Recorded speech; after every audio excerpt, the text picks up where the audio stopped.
কাঁটাতার প্রসঙ্গ। সীমান্তে কাঁটাতারের বেড়া দিতে ৪৫ দিনের মধ্যে জমি পাবে বিএসএফ, এমনটা বলেছেন শুভেন্দু। পশ্চিমবঙ্গের দায়িত্ব নিয়েই তিনি প্রথম যে কাজগুলো করেছেন তার মধ্যে এটি একটি। আমাদের উপদেষ্টা হুমায়ুন কবির তিনি আজ বলেছেন যে এই বাংলাদেশ আর সেই বাংলাদেশ নেই। আমার প্রশ্ন হচ্ছে, এই শুভেন্দুরা চাইলেই কি এককভাবে এই ধরনের সিদ্ধান্ত নিতে পারে কিনা নিজেরা কাঁটাতার দেবার ব্যাপারে? আচ্ছা, তাদের সীমান্তে যদি তারা কাঁটাতার দেয়, ভাই আমি কি করবো? দেখ না, ভালো তো, আমি খুব খুশি। তারা যদি কাঁটাতার দিয়ে দেয় তাহলে আর আমাদের উপর অভিযোগ দিতে পারবে না যে আমাদের লোক গেছে, অমুক গেছে, তমুক গেছে, বলতে পারবে না। তারা কাঁটাতার দিয়ে দেখ না, পুরো কাঁটাতার কোনো দেয়াল বানাক না, সমস্যাটা কি আমার? তার জমিতে সে দেয়াল দিবে, কাঁটাতার দিবে, পুকুর খুঁড়বে, শুনলাম নাকি সেখানে সাপ ছাড়বে, কুমির ছাড়বে, এটাও শুনছি। সাপ কুমির ছাড়া কথা ছাড়ুক না, সমস্যাটা কি আমার? আমার এলাকায় না আসলেই হলো। আপনি এটা করেন, এটা করলে পরে যেটা হবে, যেমন ধরেন আমি একটা ঘটনা বলি আপনাকে।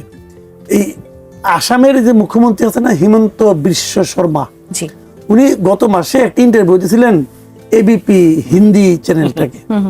সেখানে উনি বলেছিলেন যে উনি প্রতিদিন সকালে ঘুম থেকে উঠে ওত পেতে থাকে, ঈশ্বরের কাছে প্রার্থনা করেন যে ভারতের সঙ্গে যেন বাংলাদেশের সম্পর্কটা স্বাভাবিক না হয়, ভালো না হয়। উনি চান না যে ভালো হোক, এবং সেটা ব্যাখ্যা করেছেন যে ভালো হলে হয় কি, দুই দেশের সীমান্ত রক্ষীরা হ্যান্ডশেক ট্যান্ডশেক করে, আলাপ আলোচনা করে, হাসি ঠাট্টা করে, তখন আর পুশব্যাক করা যায় না। আর ভালো না থাকলে প্রতিদিন 10 জন 20 জন করে তারা ধাক্কায় ধাক্কে আমাদের সীমান্তের মধ্যে ঢুকাই দেয়। এই কারণে উনি চান যে সম্পর্কই ভালো না হোক। তো এই হলো আমাদের সীমান্তবর্তী একটা রাজ্যের মুখ্যমন্ত্রীর মনোভাব, প্রকাশিত মনোভাব। এখন আমাদের সীমান্তের সঙ্গে যে রাজ্যগুলি আছে এগুলি সবই বিজেপি শাসিত রাজ্য মোটামুটি। এখন পশ্চিমবঙ্গ ছিল না, ওইটাও হয়ে ত্রিপুরা, আসাম সবাই। এখন তারা সবাই যদি আমাদের এখানে পুশব্যাক করার মানসিকতা রাখছে, এটা হিমন্ত বিশ্ব শর্মা বললো, তাহলে তার বিপরীতে যদি কাঁটাতার দেয় তো ভালো, পুশব্যাক করতে পারবে না। তারা যদি বলে কাঁটাতার দেবো কিন্তু সেখানে একটা উইন্ডো রাখবো পুশব্যাকের জন্য, সেটা আবার আরেক কথা, তখন আমরা এই উইন্ডোটা পাহারা দেবো, সমস্যা। এতে শুনেন, আমি বলি আপনাকে, যেগুলি বলছে না এগুলো হলো কি জানেন, এগুলো পলিটিক্স ভাই। ওনারা বিজয়ের জন্য, জয়ের জন্য, মানে মমতার বিপরীতে ওনারা এই প্রতিশ্রুতিগুলি দিয়েছিলেন, আমরা কাঁটাতার করবো, আমরা অমুক করবো, তমুক করবো, সবই মানে আপনার এন্টি বাংলাদেশী জনপ্রিয় যে বিষয়গুলো সেগুলোকে পপুলার ইস্যুগুলি তারা বলেছেন। বলছে যে যারা বাবরের নামে কোনো কিছু রাখবে না, হুমায়ুনের নামে কিছু রাখবে না। আচ্ছা, বাবরের নামে না রাখলে, হুমায়ুনের নামে না রাখলে, বাবর হুমায়ুন মারা গেছে আজকে থেকে 500-600 বছর আগে, না রাখলে না রাখবে। পুলিশ সপ্তাহের উপলক্ষে যে কল্যাণ প্যারেড, সেখানে প্রধানমন্ত্রী বলেছেন যে পুলিশ কোনো রাজনৈতিক দলের অনুগত হবে না, পুলিশ প্রশাসন বিধিবদ্ধ আইন অনুযায়ী পরিচালিত হবে, যেটি হবার কথা। কিন্তু অত্যন্ত দুঃখজনক হচ্ছে, আমাদের যে বাংলাদেশ জার্নালিজম কনফারেন্স একটা হলো, সেখানে ডেইলি স্টারের সম্পাদক মাহফুজ আনাম বলেছেন যে আমরা সাংবাদিকতা করতে করতে রাজনীতির মধ্যে আসলে ঢুকে যাই। এবং এই কথাটি শুধুমাত্র সাংবাদিকতার ক্ষেত্রে না, আমরা অনেক প্রফেশনে দেখি, একেবারে ডাক্তার থেকে শুরু করে আইনজীবী থেকে শুরু করে বেশ কিছু, মানে রাজনীতি কেন সবকিছুকে গ্রাস করে, নাকি আমরাই অটোমেটিক রাজনীতির মধ্যে ঢুকে যাই, বিষয়টা আসলে কি? দেখেন, এখানে আসলে দুটো জিনিস। একটা হলো, ধরেন আমি একটা পেশাজীবী সংগঠনের সঙ্গে আছি, ধরা যাক আমি ডাক্তার, ইঞ্জিনিয়ার অথবা ইউনিভার্সিটির টিচার, আমি আমার একটা প্রফেশনের মধ্যে আছি। আমি যদি রাজনীতিতে ঢুকে যাই, রাজনৈতিক নেতাদের পদলেহন করে আমি যদি পুরস্কৃত হই, তাহলে কিন্তু আমার মধ্যে একটা ধারণা জন্মে, আমার সঙ্গে আমার পেশার আরো অনেকের ধারণা জন্মে যে এটাই হলো উপরে ওঠার সিঁড়ি। একদম। এখন সরকার যদি পুরস্কৃত না করেন তাহলে কিন্তু কেউ আর যাবে না। আমি দেখেন, প্রধানমন্ত্রী যে কথা বলছেন, পুলিশ কোনো দলের হবে না, উনি বলেছেন এটা পরশুদিন, পুলিশ সপ্তাহের প্রথম দিনে উনি এই কথাগুলি বলেছেন। ঠিক তার পরের দিন ওই রেজাউল করিম মৃধা নাকি এক ভদ্রলোক, ঢাকা রেঞ্জে যিনি ডিআইজি, উনি এই প্রধানমন্ত্রীকে সামনে রেখে, ডায়াসে প্রধানমন্ত্রী ছিলেন, আপনার স্বরাষ্ট্রমন্ত্রী ছিলেন, স্বরাষ্ট্র সচিব ছিলেন, আইজিপি ছিলেন, এই 4 জনকে ডায়াসে রেখে উনি সামনে দাঁড়িয়ে উনি বর্ণনা করলেন উনি কিভাবে জাতীয়তাবাদী আদর্শের এবং জিয়াউর রহমানের একজন সৈনিক, সেই 7ম শ্রেণীতে যখন পড়তেন তখন থেকে, তারপরে জিয়াউর রহমান আজিমপুরে যখন উনি স্কাউটে ছিলেন তখন কীভাবে দেখা হয়েছে, অন্য জিয়া রহমানের দরজা খুলে দিয়েছেন, দরজা, গাড়ির দরজা, জিয়া রহমানের সঙ্গে হ্যান্ডশেক করছেন, এই ডিটেল কাহিনী জিয়া রহমানের স্ত্রী মানে সাবেক প্রধানমন্ত্রী উনি কেমনভাবে করছেন, এবং এই জিয়ার সৈনিক হওয়ার কারণে, বিএনপির সৈনিক হওয়ার কারণে উনি কীভাবে আওয়ামী লীগের লোক যারা নির্যাতিত হয়েছেন, ওএসডি হয়েছেন, আবার বেগম জিয়া তাকে পুলিশে নিয়ে আসছেন, এই ডিটেল কাহিনী যিনি বর্ণনা করলেন, এই সকল কাহিনীর সারমর্ম এক কথায় কি, যে উনি একজন বিএনপির পুলিশ। অথচ তারেক রহমান নিজে বলতেছে পুলিশ কোনো দলের হবে না।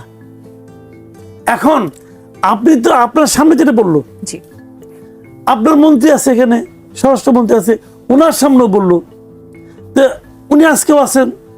এখন যদি ওনার প্রতি কোনো অ্যাকশন নেওয়া হয় তাহলে কিন্তু সমস্ত পুলিশে একটা মেসেজ যাবে, এইভাবে বললে সরকার বিরক্ত হয়, বিব্রত হয়। আর যদি উনি ওনার শুনেছি ওনার রিটায়ারমেন্টের সময় ঘনে আসছে, ওনার যদি এক্সটেনশন হয় তাহলে বুঝতে হবে এটাই পদ্ধতি পুরস্কৃত হওয়ার। বিষয়টা আসলে নির্ভর করে সরকারের উপর। একদম। সরকার যদি পুরস্কৃত করে তাহলে এটা চলতে থাকবে, আরো বাড়তে থাকবে, আরো নগ্ন হবে, আরো নির্লজ্জ হবে। আর সরকার যদি এন্টারটেইন না করে তাহলে তারা বুঝবে এটা সরকার। বাস্তব চিত্রটা আসলে তো 409 জন নয়, বাস্তব চিত্রটা আসলে আরো বেশি। সাংবাদিকরা কেন আসলে সেটি তুলে ধরছে না জনগণের সামনে? দেখেন, আমি বলি আপনাকে, আক্রান্ত সংখ্যা হলো এখন প্রায় 50,000-এর বেশি, আরো বেশি আক্রান্তের সংখ্যা। জি, আর মৃতের সংখ্যা আমরা 450 মতো 400 ক্রস করেছি। জি, তো এখন সংখ্যা হলো, জান কি, মানুষের মৃত্যুটাকে না সংখ্যা দিয়ে মাইপেন না, সংখ্যা দিয়ে মাইপেন, যার যায় তার যায়। একটা জিনিস আমি পড়লাম ওই দিন, একটা দম্পতি তার বিয়ের 11 বছর পরে একটা সন্তান হয়েছে, সেই সন্তান মারা গেছে।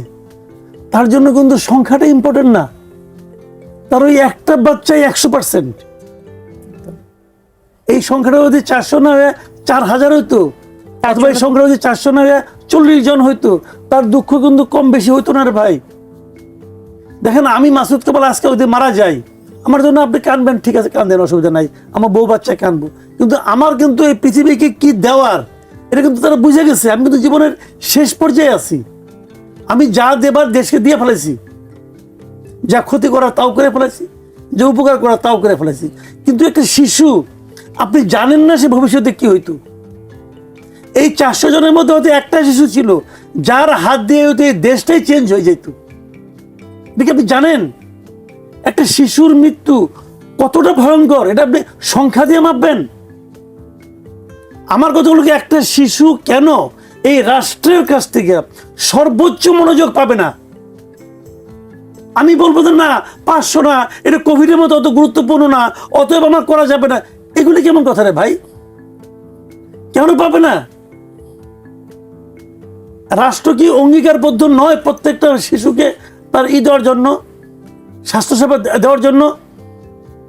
পারেন না সেটা বলেন। প্রত্যেকটা বাপ্পাকে যে মাপ চান হাতে পায়ে ধরে, যাদেরকে ক্ষমতায় পাঠাইছি, যারা এখন ক্ষমতায় আছেন তাদেরকে তো আমরা পাঠাইছি কেন? যে আপনারা অঙ্গীকার করছেন আপনারা আমাদের সেবাটা দিবেন। আপনি মন্ত্রী না, আপনি আমার সেবক, আমার সেবা করার অঙ্গীকার করে আপনি ওখানে গেছেন।